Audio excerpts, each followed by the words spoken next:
പുള്ളിക്കാരിക്ക് അവരുടെ വീട്ടുകാർക്ക് ഇല്ലാത്ത പ്രശ്നം എന്തിനാണ് നാട്ടുകാർക്ക്? പറഞ്ഞവരെല്ലാം ചമ്മിയില്ലേ. അപ്പോൾ അതാണ് തിരിച്ചടി. ആരും കഷ്ടപ്പെടാതിരിക്കുക, ബുദ്ധിമുട്ടാതിരിക്കുക, പ്രയാസങ്ങൾ അനുഭവിക്കാതിരിക്കുക എന്നൊക്കെ ഉള്ളതാണ് നമ്മുടെയൊക്കെ ആഗ്രഹം. പക്ഷെ അതൊന്നും ആരെന്തോ പറയട്ടെ, എനിക്ക് എന്നെ അറിയാം, അല്ലെങ്കിൽ ഞാൻ ഇങ്ങനെയാണ്, എൻ്റെ വീട്ടുകാരെന്നെ മനസ്സിലാക്കുന്നുണ്ടെന്നുള്ള ആ ഒരു മനസ്സ് തന്നെ വളരെ വലുതാണ്. പിന്നെ വീട്ടുകാരുടെ സപ്പോർട്ട്.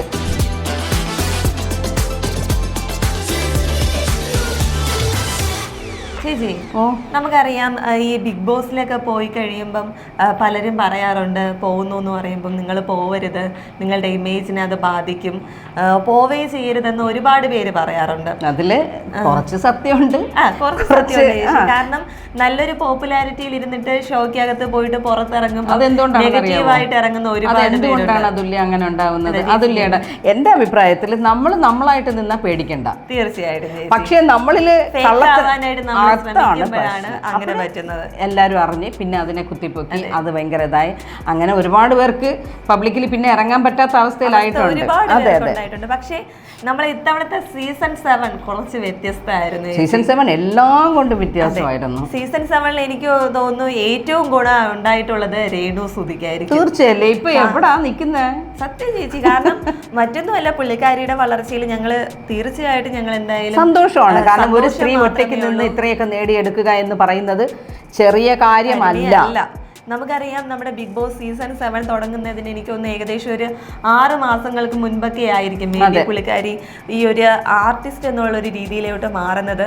ആ സമയത്ത് വന്നിട്ടുള്ള സൈബർ ബുള്ളിങ് എല്ലാവർക്കും എന്ത് ചെയ്താലും കുറ്റം. കാരണം പുള്ളിക്കാരി ഒരു നടിയാണ്.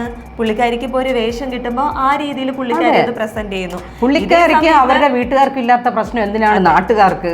ഞാൻ ചോദിക്കട്ടെ, ഇത് കാണുന്ന ഈ നമ്മളിപ്പോൾ പറയുന്ന നമ്മൾ പോലും അവർക്ക് ഒരു നേരം ബുദ്ധിമുട്ടാണ്, എന്തെങ്കിലും പ്രയാസമാണെന്ന് പറഞ്ഞാൽ ചിലപ്പോൾ ഒരു ദിവസം സഹായിച്ചെന്നിരിക്കും. ബാക്കിയുള്ള ദിവസം ആർക്കും ഒന്നും സഹായിക്കാൻ പറ്റില്ല, കഴിയില്ല എന്നുള്ളതാണ്. മനഃപൂർവ്വം അല്ലെങ്കിൽ പോലും ആർക്കും കഴിയില്ല. അപ്പോൾ അവർ ജീവിക്കട്ടെ, അവരുടെ ഇഷ്ടത്തിന് ജീവിക്കട്ടെ എന്നുള്ളതാണ് അല്ലേ. പക്ഷേ അന്ന് വന്നിരുന്ന സൈബർ ബുള്ളിങ്, പക്ഷേ രേണു അതൊന്നും മറികടന്നു. പുള്ളിക്കാരി നല്ല രീതിയിൽ തന്നെ ജീവിക്കുകയും പുള്ളിക്കാരി കൊണ്ട് പറ്റുന്ന രീതിയിൽ ഒരുപാട് മേഖലയിലോട്ട് പുള്ളിക്കാരിക്ക് എത്താനും പറ്റിയിട്ടുണ്ട്. പക്ഷെ എനിക്ക് തോന്നുന്നു ചേച്ചി, ബിഗ് ബോസിൽ വന്നതോടെ നെഗറ്റീവ് എല്ലാം പോസിറ്റീവ് ആയിട്ടുള്ള ഒരു വ്യക്തി ഉണ്ടെങ്കിൽ നല്ല രീതിയിൽ അത് പുള്ളിക്കാരിയുടെ ഒരു വളർച്ചയിൽ സഹായിച്ചിട്ടുണ്ടെങ്കിൽ എനിക്ക് തോന്നുന്നു അത് രേണു സുധി മാത്രം തന്നെയായിരിക്കും. കാരണം നമുക്കറിയാം, ബിഗ് ബോസിൽ വരുമ്പോൾ എല്ലാവരും ഉറ്റുനോക്കിയിരുന്ന ഒരു മത്സരാർത്ഥിയായിരുന്നു രേണു സുധി. 100 ദിവസം നിൽക്കും. പുള്ളിക്കാരിയുടെ പുറത്ത് നമ്മൾ കണ്ടിട്ടുണ്ട്. പേഴ്സണലി പുള്ളിക്കാരി എങ്ങനെയായിരിക്കും എന്ന് എല്ലാ പ്രേക്ഷകർക്കും കാണാനായിട്ട് അങ്ങനെ പുള്ളിക്കാരി വന്നു. നമുക്കറിയാം, വന്ന സമയത്ത് നല്ല രീതിയിലുള്ള ഒരു നെഗറ്റീവ് ഉണ്ടായിരുന്നു. പുള്ളിക്കാരി അത്രയ്ക്കൊന്നും എന്തായാലും ഇതിന്റെ തനി നിറമൊക്കെ അറിയാം എന്നുള്ളൊരു രീതിയിലായിരുന്നു പ്രേക്ഷകരെല്ലാവരും ഒരേ രീതിയിൽ കമന്റ് ചെയ്തത്. പക്ഷെ ആ കമന്റ് ഇട്ടവരെ കൊണ്ടും ഇന്ന് കൈയടിപ്പിക്കുകയാണ്. ഇല്ല, ഇതിന് മുന്നേ ഇപ്പൊ ഞാൻ ചിരിച്ചു പോയത് വേറെ ഒന്നുമല്ല.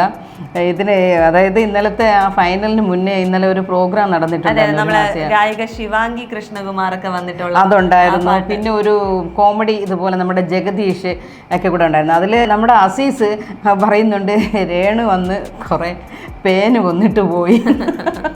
അപ്പോൾ രേണു തന്നെ ചിരിക്കുന്നുണ്ട്. ഇത് രേണുവൊക്കെ കേട്ടോണ്ടിരിക്കുകയായിരുന്നു. ഇതിൽ ഒരുപാട് പേര് വന്നിട്ടുണ്ടായ നേട്ടങ്ങളും കോട്ടങ്ങളും ഒക്കെ ഇവർ കോമഡി ആയിട്ട് പറഞ്ഞു തീർക്കുകയാണ്. അപ്പോൾ അസീസ് പറയുന്നത് ഇതിൽ കുറച്ച് ഗുണമുണ്ടായത് നമ്മുടെ രേണുവിനാണ്, കുറേ പേന് കൊന്നൊടുക്കാൻ പറ്റി കൊന്നിട്ടുള്ളത് അസീസെ. എനിക്ക് തോന്നുന്നു, ഞാൻ നേരത്തെ പറഞ്ഞതുപോലെ ഈ ബിഗ് ബോസ് കൊണ്ട് ഏറ്റവും ഗുണം ഉണ്ടായിട്ടുള്ളത് രേണു സുധിക്ക് തന്നെയാണ്.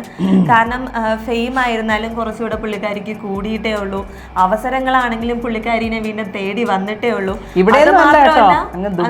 ദുബായിൽ വരെ, സൗദിയിൽ വരെ പുള്ളിക്കാരി പോയിട്ടുണ്ടെങ്കിൽ പുള്ളിക്കാരിയുടെ റേഞ്ച് ഒന്ന് നിങ്ങളൊന്നും ഇവിടെയൊന്നും അല്ല. ഇനാഗുറേഷൻ നടത്തുന്നത് അത്രയും ഗൾഫ് ദുബായ് രാജ്യങ്ങളിലാണ്. പോയി വരുമ്പോൾ എല്ലാവരെയും കാണിക്കുന്നുണ്ട് വിരലുകളിൽ.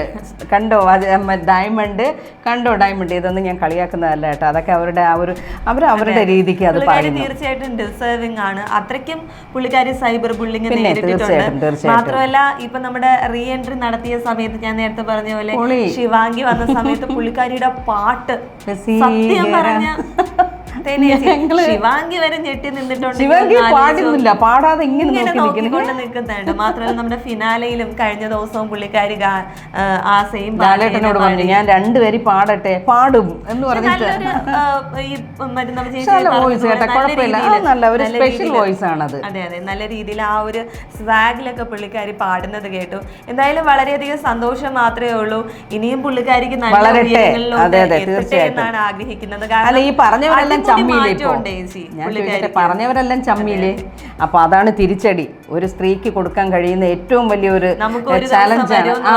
നമുക്കും ഒരു ദിവസം ഉണ്ട് എന്നുള്ളതാണ്. അവൾ അതായത് ഈ രേണു സ്വന്തമായിട്ടുള്ള കഴിവിലൂടെയാണ് കയറി പോയിരിക്കുന്നത്. ഇനി നമ്മുടെ പറഞ്ഞിട്ടുണ്ട്, എന്റെ പല്ല് ശരിയാക്കി തരാന്ന് ഒരാൾ പറഞ്ഞിട്ടുണ്ട്. പല്ലും കൂടെ ശരിയാക്കിയിട്ട് ഞാൻ വരുന്നുണ്ട് ഒരു വരവെന്നുള്ളതാണ്. പക്ഷെ ഇപ്പൊ മൊത്തത്തിൽ ചേഞ്ച് ആയി. അതില്ല, ഡ്രസ്സിങ്ങില്, സ്റ്റൈലില്, മേക്കപ്പില് എല്ലാം ടോട്ടലി ചേഞ്ച് ആയിരിക്കുകയാണ്. വളരെ നല്ല കാര്യം. ഒരാൾ നന്നാവുക അല്ലെങ്കിൽ നല്ലതാവുക എന്ന് പറയുന്നത് ഏറ്റവും നല്ല കാര്യമാണ്. കാരണം ആരും കഷ്ടപ്പെടാതിരിക്കുക, ബുദ്ധിമുട്ടാതിരിക്കുക, പ്രയാസങ്ങൾ അനുഭവിക്കാതിരിക്കുക എന്നൊക്കെ ഉള്ളതാണ് നമ്മുടെയൊക്കെ ആഗ്രഹം. പക്ഷെ അതൊന്നും നമുക്ക് പെട്ടെന്ന് നടത്തിക്കൊണ്ട് പോകാൻ പറ്റുന്ന ഒരു കാര്യമല്ല. പക്ഷെ ഒരാളെങ്കിൽ ഒരാൾ രക്ഷപ്പെടുക. ഡിസേർവിംഗ് ആണ്, അത്രയധികം കഷ്ടപ്പെട്ടിട്ടുണ്ട്. എത്രയോ അപമാനങ്ങൾ കേട്ടിട്ടുണ്ട്. കമന്റ് സെക്ഷൻ എടുത്ത് നോക്കിയാൽ തന്നെ കമന്റ്സ് മാത്രമല്ല, നേരിട്ടാണെങ്കിൽ പോലും എന്തൊക്കെ കേട്ട് ഇതായിട്ടുള്ള. അപ്പോൾ ഇത് രേണുവിൻ്റെ പരിപൂർണമായിട്ടുള്ള വിജയമാണ്. അതിന് ബിഗ് ബോസ് ഒരു സാക്ഷിയാകേണ്ടി വന്നു, അല്ലെങ്കിൽ സാക്ഷിയായതിൽ ഞങ്ങൾക്കും ഒരുപാട് സന്തോഷമുണ്ട്. എന്തായാലും പുള്ളിക്കാരി ഇനി ഒരുപാട് ഹൈറ്റ്സിലോട്ട് എത്തട്ടെ. തീർച്ചയായിട്ടും പ്രാർത്ഥനയും ആഗ്രഹവും എത്തും ഉറപ്പായിട്ടും. കാരണം അതിനുള്ള ഗട്ട്സ് ഉണ്ട്. മീൻസ് പിന്നെ മാത്രമല്ല, ആരെന്തോ പറയട്ടെ, എനിക്ക് എന്നെ അറിയാം, അല്ലെങ്കിൽ ഞാൻ ഇങ്ങനെയാണ്, എൻ്റെ വീട്ടുകാരെന്നെ മനസ്സിലാക്കുന്നുണ്ടെന്നുള്ള ആ ഒരു മനസ്സ് തന്നെ വളരെ വലുതാണ്. പിന്നെ വീട്ടുകാരുടെ സപ്പോർട്ട്, അതൊക്കെ വലിയ കാര്യം തന്നെയാണ്. ഇപ്പോൾ നിൽക്കുന്നതിലും ഉയരത്തിലെത്തട്ടെ, എല്ലാ പ്രയാസങ്ങളും പ്രശ്നങ്ങളും ഒക്കെ മാറട്ടെ, അല്ലേ, നല്ലൊരു ജീവിതം ഉണ്ടാകട്ടെ എന്ന് തന്നെയാണ് ആശംസിക്കുന്നത് ഞങ്ങളും. എന്തായാലും പുതിയൊരു വീഡിയോയുമായി പുതിയ വിശേഷങ്ങളുമായി വീണ്ടും വരേക്കും ബൈ.